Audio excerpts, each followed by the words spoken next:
Namaste everyone. Welcome to Ashwin's Astrology. I hope you like my video so far. Kindly like, comment and share the videos among your friends and family circle. Please subscribe to my YouTube channel and press the bell icon to receive instant notifications. Continuing with the yoga series, let's try to know about solar yogas in this video. There are three solar yogas. They are Vesi yoga, Vasi yoga and Ubhayachari yoga. In the basic series of the Kundli, we had seen the 9 planets and the categorization of it. Let's try to revise about them again before proceeding with the solar yogas. Sun and moon are known as luminaries. That is, the natural luminary is sun and moon derives the light from sun. Hence, we call both sun and moon as the luminaries. So, they are the one who light up the whole horoscope. Next, Rahu and Ketu are known as shadowy planets. They are Chaya Grahas. Rahu Ketu doesn't have their own physical existence and they are the north and south node of the moon. And because of which they are usually considered as a mere axis and they are not a complete planet in formation. So, they are not considered in most of the yogas. And they are definitely not auspicious because no physical existence means we don't consider for many of the auspicious stuffs as well. Next, coming to other 5 planets, Mars, Mercury, Jupiter, Venus and Saturn. These 5 planets are known as terrestrial planets. That is similar to the nature of Earth. And that's why these 5 planets will have greater influence on our lives as well, along with Sun and Moon. So, this solar yoga will be formed based on the position of the Sun in the horoscope. Suppose Sun is placed in the Leo, we have to look at these yogas from Leo point of view. If Sun is placed in your horoscope in Scorpio, then you have to see it from Scorpio point of view based on the different condition for the 3 yogas, Vesi yoga, Vasi yoga and Ubhayachari yoga. So, if any planet in the horoscope is placed in either sides or very close to Sun, not very close means 3-4 degree or in the same house, but in a different house, but just 1 or 2 houses near to the Sun, at that time they will receive the complete illumination of Sun. So, if you can see in the pic, here Sun is illuminating the one side of the Earth. So, Earth is not so close to Sun to get burnt. So, it is at a distance. So, when it is at a certain optimal distance, it will get one side of it completely illuminated. And that's why we have day and night. And the other side will be completely in darkness. Similarly, here also you can see at the back side. So, when sun light appears here, the whole part will be illuminated. And the other part will be completely in darkness. So, similar kind of effect we can see on the other planets in the horoscope when they are placed at a optimal distance from Sun. So, first one is Vesi yoga. So, in Vesi yoga what happens? If any of the terrestrial planets, that is excluding the moon has a luminary and also the Rahu Ketu, that is the shadow planets, if Mars, Mercury, Jupiter, Venus, Saturn, if any of these 5 planets are placed in the second house from the Sun.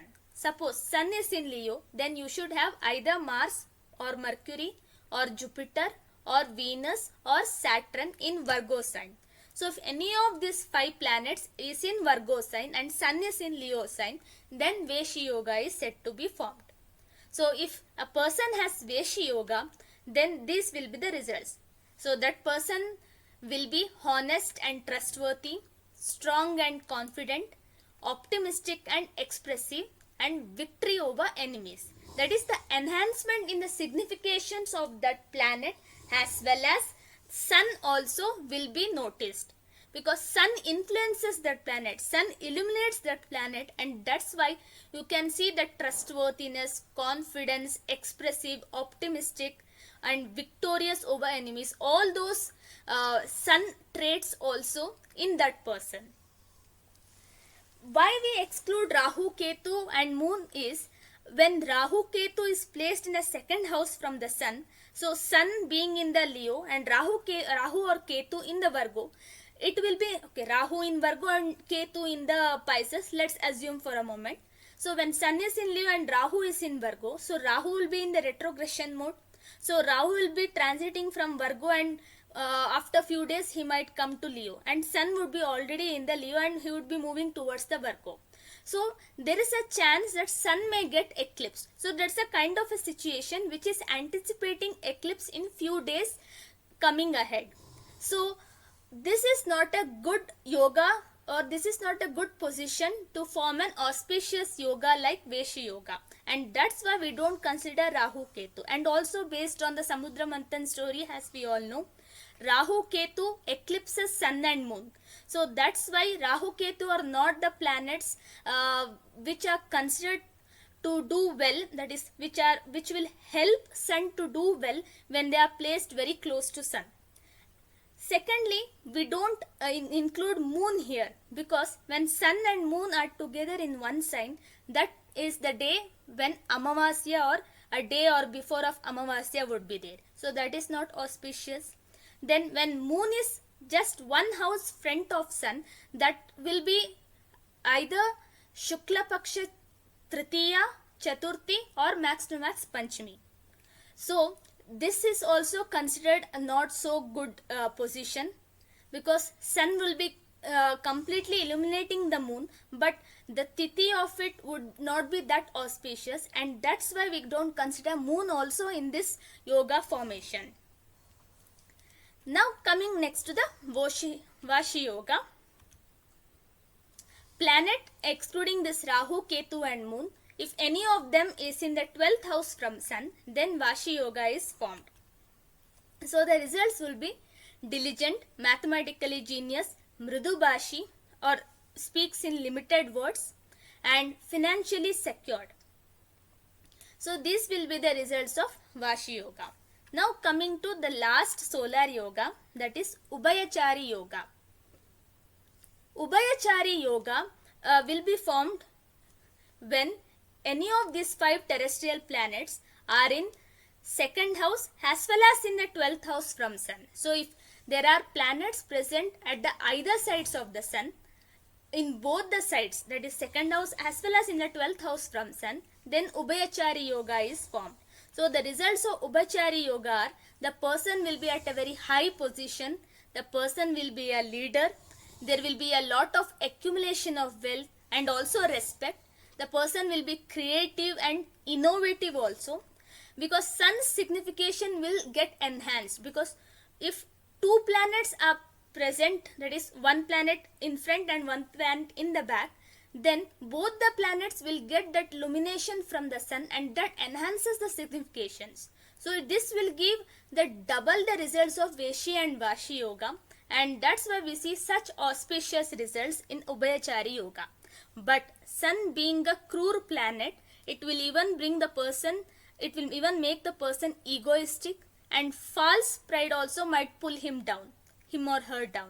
So this was all the solar yogas which we tried to discuss in this video. Now let's take up couple of charts to understand how these solar yogas are formed in a horoscope. This is the chart of Mr. Abhinav Bindra. So I have taken this horoscope to give the example for Vesi yoga. So Sun is posted here in Virgo, and from the second house from Sun, Jupiter is placed. So second house is not empty, and it is where Jupiter is present. So Jupiter is receiving that complete illumination from Sun, and all the characteristics of Jupiter just gets enhanced.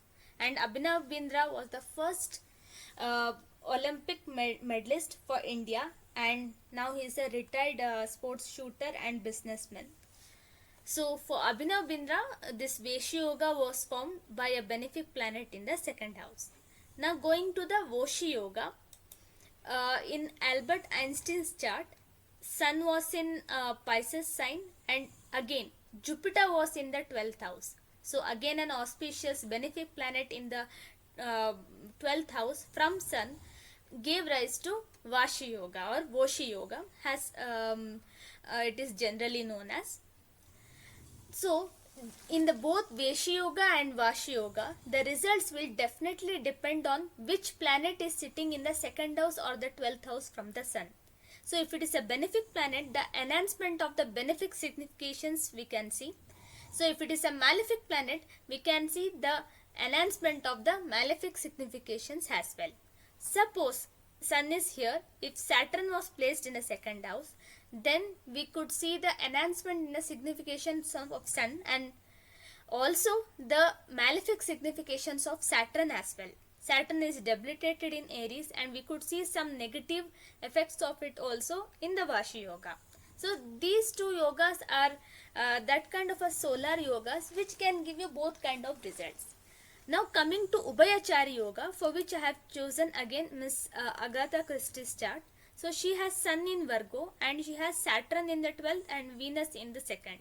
So there is a benefic planet in the second house and that is very well placed. So we have to even see the condition of the planet which is sitting at the second house or the 12th house for a person in both Veshi and Voshi Yoga also. So Venus placed in the second house will get enhanced all the significations related to it and also of Sun. And Saturn, who is at the 12th house also, will have receive that illumination from the sun, and that's where even the characteristics of Saturn also will increase. But Saturn being a malefic planet, you can see it can give both positive results because it's forming the yoga, and also it can give you the negative results of Saturn. So that's the reason we have to even analyze the planetary condition also. Suppose Sun was placed in Sagittarius sign and Jupiter is in Capricorn.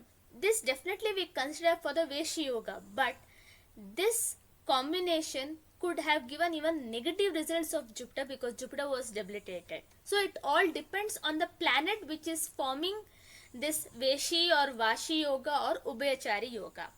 I hope you have understood about the solar yogas. Kindly drop in your feedback or suggestions in the comment box. In the next video, similar to solar yogas, we have lunar yogas and I'll come up with those lunar yogas. Until then, thank you and have a good day.